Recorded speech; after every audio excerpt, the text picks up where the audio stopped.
So I'm out here in Tacoma, got a few filters on the camera, just checking out the sun.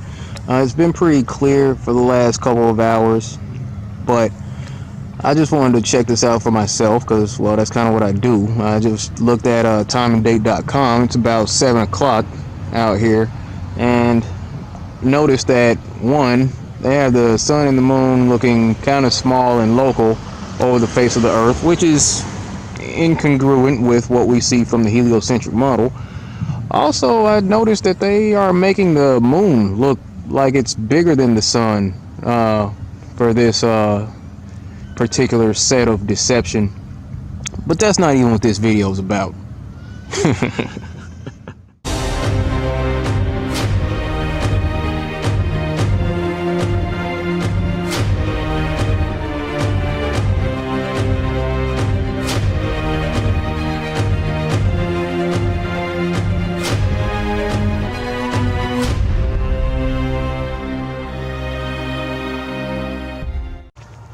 Alright, so real quick, I'd like to address some things that have been said about the video call between myself, Matt, and Luke, the guys from the UK and Australia.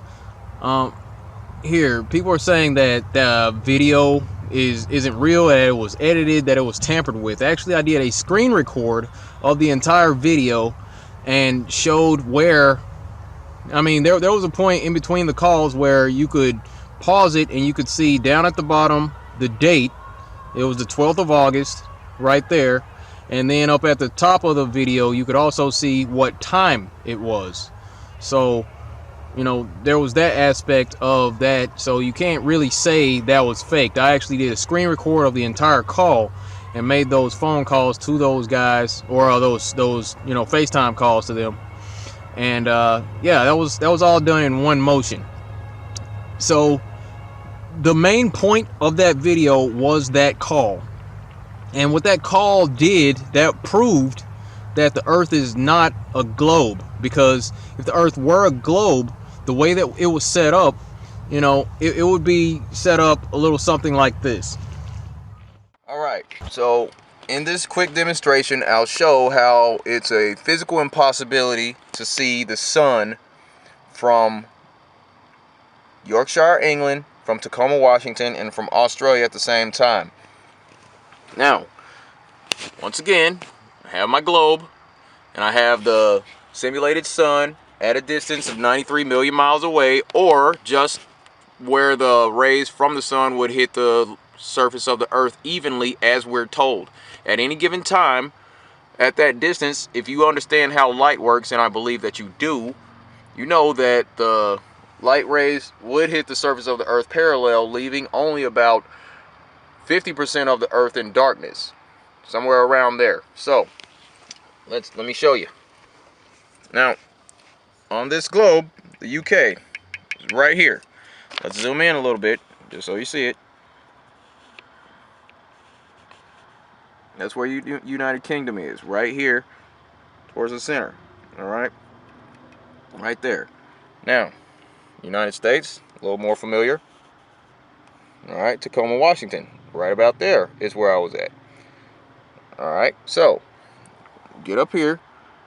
We'll simulate the UK going into sunset. All right about there. Is that fair? All right. Well, shoot. Let's yeah. Here, let's pull it way over there because it was about 9 o'clock, 9:06, somewhere around there. Okay, so that's Tacoma. All right. So half of the earth is lit.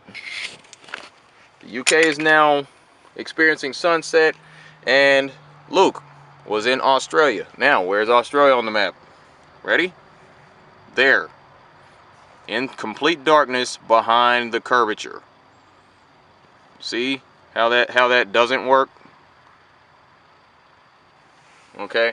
Now if we simulate moving forward a few hours. Let's do that.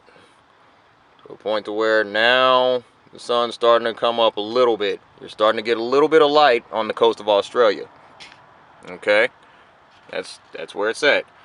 Now, in relation to this one, where is the UK? Over here.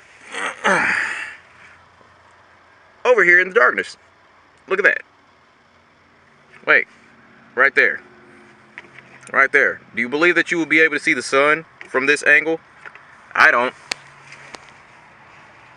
But people are still trying to justify that it's a possibility. I would like to disagree. Alright, so very briefly, let's go over how you would be able to see the sun in all three different locations. There's Queensland, Australia, over here on the coast. There's Tacoma, Washington, where I was at, and there's the UK, right here.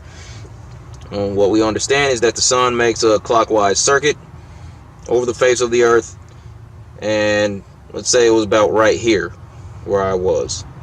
Okay, now the light's not going to reach across the earth. There's still going to be darkness at any given point. So sun's right above my head. There's Matt in the UK. He's able to see the sun off in the distance. And here's Luke in Australia. Now if we're all on this same flat plane, it would be possible for the light to travel just the way that we see here. Depending on the elevation of the sun, I mean, the light could be smaller, it could be much larger, but it's not like a strobe light that covers the whole earth, which says it should be daytime all the time. No, it's more like a little spotlight that goes a little something like that. So right about there, that's light in Australia, light in the US, light in the UK. The whole setup will go as such. Say the sun's out here, it's huge, and it's at a distance. The earth over here,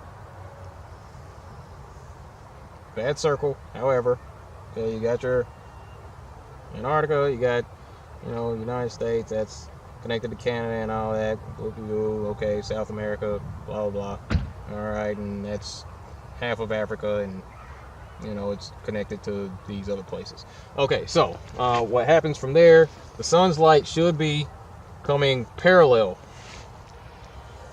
Okay, that's how the rays should be hitting the earth, and that means that only half of the earth should be getting light from the sun at that distance. That was the point of that call.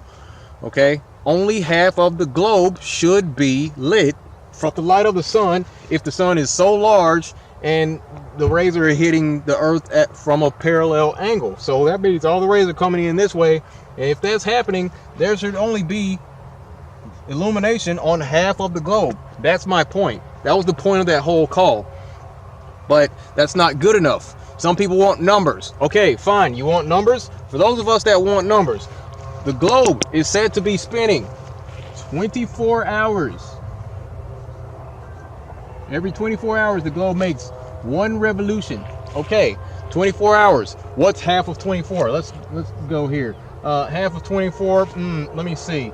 That's 12 hours of illumination. That's what it should be. There's your numbers right there.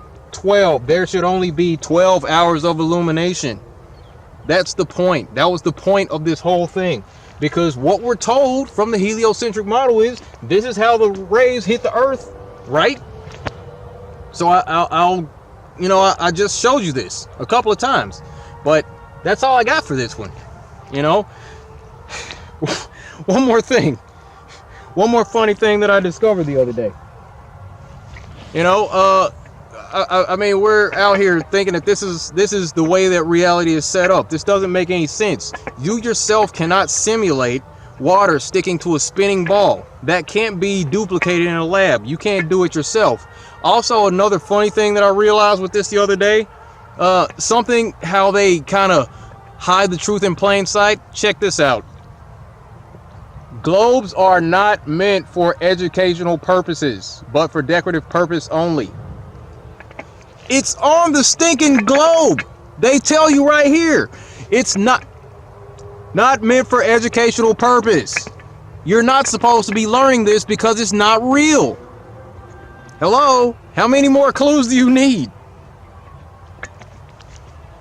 Gosh. That's all I got for this video. That's hilarious.